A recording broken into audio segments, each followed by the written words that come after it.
You've tuned in to the Top 10 Garden Show with garden expert Ken Lain. Join the conversation daily as he answers timely garden questions. Email Ken a question directly from your phone to his desktop through the web at watersgardencenter.com. That's Waters with 2 T's, gardencenter.com. Or visit face-to-face throughout the week where he can be found at Waters Garden Center in Prescott. Now welcome your host, Ken Lain. At the start of the show, I had mentioned that there's two things you really need to be focused on. I mean, you should feel like I need to get out there and start the season. That was preparing your soil. Told you how to do that. That was the first segment. And then also pruning and cutting things back. So getting your perennials cut back, cutting back your fruit trees. Now through middle of March is your window. So it's a big window, but you should want to finish this thing up. So I'm kind of done with mine. And one of the mysteries I find folks have, last week's garden class, one said, again, I've got 3 big Pampas grass. 2 of them grow really well. One of them just languishes. It doesn't do anything. What's going on? Help me.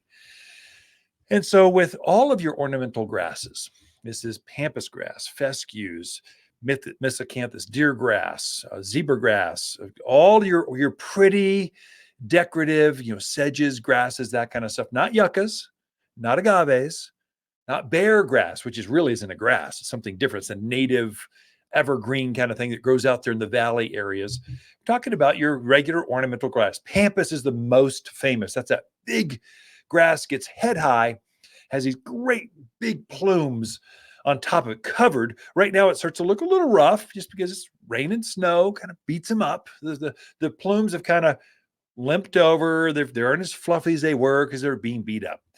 You need to cut those back to about knee high.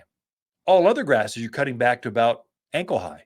So you really cut back on them. If you don't do that, what will happen is that the green that's there now will start to brown as the shorter days, the cold, it just beats them up. If you don't cut them back, you'll get this brown with this green on your grasses. And so other grasses, like let's say Miscanthus, or I've got grama grass. I just cut my grama, native ornamental grass, grows about just shy of knee high.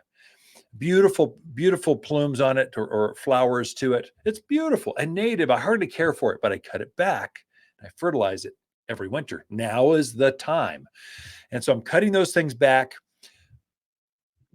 Grasses are very fast growers. They're going to elongate and be just as big so that you cut back this Pampas grass by 4, 5, 6 feet. It's going to grow that much again this coming season. I mean, really quickly, starting in March, grasses start to grow. In fact, some of them I started to see some green shoots coming up. And so they're waiting to take off. Now to grow that much and then to plume with this beautiful grass, Miscanthus. It's got this beautiful pink hue to it. It's just stunning late summer and autumn. And so it takes a lot of energy to do that, which means food. Grasses need more food than other plants in the gardens if you want beautiful ones. Do they need it? Do they have to have it? No, but they'll be weak and limp and they'll die out in the middle. They just won't bloom as well. But if you feed them, if you cut them back and feed them, they are just like rock stars. They are beautiful in the garden. They are the showpiece because they're gathering up wind. They float around in the wind, kind of the slightest of breeze. They just add drama. Butterflies love them. Birds like to take the seed heads and use them as a food source or nesting. So there's a lot of benefits. And we are in this higher elevation of Arizona. We're in grass country. I mean, we grow grasses without all the issues that a lot of other parts of the country have. So whack on those things. Don't be afraid. You almost can't make a mistake with ornamental grasses. So just whack on them. With Pampas grass, you'll see these curly hues about, 18, 24 inches off the ground. You cut it back to there. Just whack it off. Throw the rest of it away. Add it to the burn pile. Compost them. Just chuck them in the dumpster. Either way, just clear them out of there. And then fertilize it. Now, for this, if one is not performing as well as maybe others, there's a reason for that. It's going to be soil related. You just don't, there's a rock shelf, there's caliche layers, something's going on. Yeah, but Ken, they were all planted the same. They're all exactly the same. They should all grow exactly the same. There's nothing exact about your soil in the mountains of Arizona. Every single hole, one that's just a few feet away, is different. how the soil drains through it, how much organics, what roots are competing for the resources under the ground. Plants are trying to get the most, protect their root zone so they can grow. And you just don't know. I've seen so many holes. You're digging out this huge chunk of this boulder out of this hole, and that makes a difference. So something's going on that you don't see. That's why that one is languishing. It's not, or maybe you got some grubs or something. Something's going on there. But what I told this gal was, hey, take a bag of manure, cut it back, take a bag of manure, just put it around your Pampas grass. I think that extra nitrogen and organics are going to be a game changer for that plant. And so if you're doing it, do it to all three of them. Don't hold back and go, this one's special, I'm gonna make them grow. This one, you're held off, trying to even you out. Just treat them all as special children. You're trying to grow out in the backyard. And you want the most out of them. Here's what made these others happy. I want you to be happy too. Everyone gets some. And then fertilize it. I would say grasses would benefit most from 744 all-purpose plant food.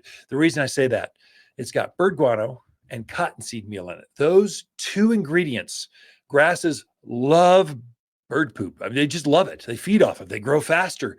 And the cottonseed meal is what grows huge plumes. You get better, showier grasses.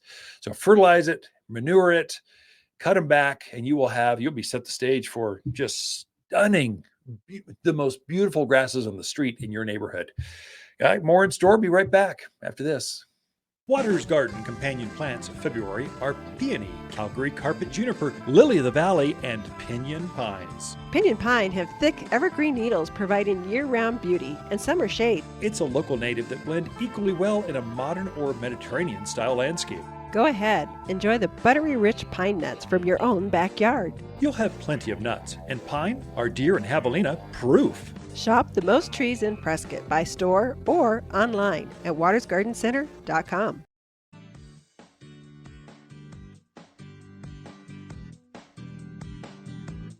The Top 10 Gardener, your source for timely garden advice seasonally correct for the garden, guaranteed to make a difference in your yard this season.